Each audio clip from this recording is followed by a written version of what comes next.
रुग्णालयामध्ये दाखल रुग्णाचा मृत्यू, आगीचे कारण अस्पष्ट।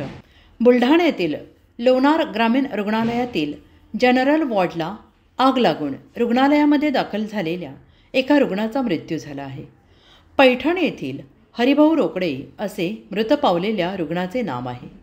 रात्रीच्या दरम्यान कर्तव्यावर असणाऱ्या कर्मचाऱ्यांना जनरल वॉर्डमधून धूर निघत असल्याचे दिसून आल्यावर कर्मचाऱ्यांनी तसेच लगेचच रुग्णालयात असलेल्या अग्निशामक यंत्राच्याद्वारे आग विझवण्याचा प्रयत्न केला। तोपर्यंत रुग्णाचा मृत्यू झाला असल्याचं डॉक्टरांनी सांगितलं। काल दुपारी ग्रामीण रुग्णालय लोणार येथे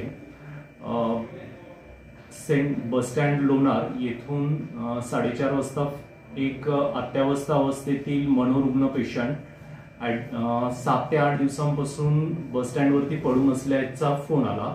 त्यानुसार 108 ॲम्ब्युलन्सने सदर पेशंटला घेऊन ग्रामीण रुग्णालय लोणार येथे त्याला प्रथम उपचारासाठी ॲडमिट करण्यात आले होते।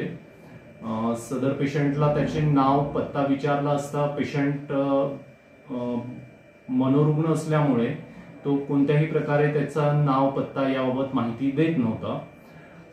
पेशंट अतिशय गलिच्छ कपड्यांमध्ये आणि पेशंट डाव्या पायाने अधू होता आणि उजव्या हातानेही अधू होता। अशा प्रकारे त्या पेशंटला दुपारी प्राथमिक उपचारांसाठी ग्रामीण रुग्णालय लोणार येथे ॲडमिट करण्यात आलेले होते। दुपारी जे डॉक्टर कर्तव्यावरती होते त्यांनी पेशंटचा प्राथमिक तपासणी करून सदर पेशंटला प्रथम उपचारांसाठी वॉर्डमध्ये ॲडमिट केले। सदर पेशंटला योग्य ते ट्रीटमेंट, सलाईन, इंजेक्शन जे आवश्यक होते ते देण्यात आले। त्यानंतर पेशंटला दुपारी आपुलकीने विचारपूस केली असता त्याने त्याचे नाव हरिभाऊ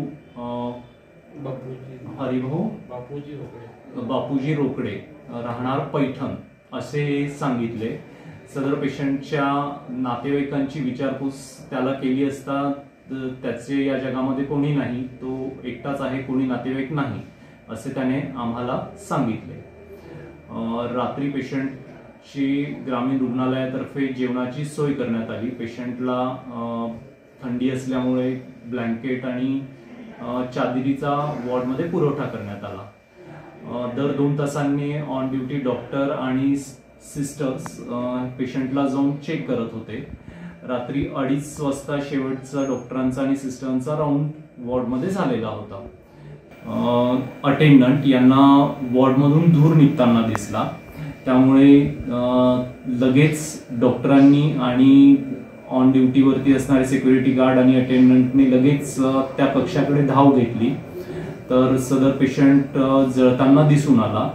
आपल्या हॉस्पिटलमध्ये लागलेले फायर एक्सटिंग्विशर 3 ते 4 फायर एक्सटिंग्विशर प्रत्येकाने हातात घेऊन सदर रुग्णाला वाचवण्याचा आटोकाट प्रयत्न केला, पण पेशंट जळालेला असल्यामुळे आणि ऑलरेडी त्याचं वय खूप जास्त असल्यामुळे सदर दुर्घटनेमध्ये त्याचा दुर्दैवी अंत झाला।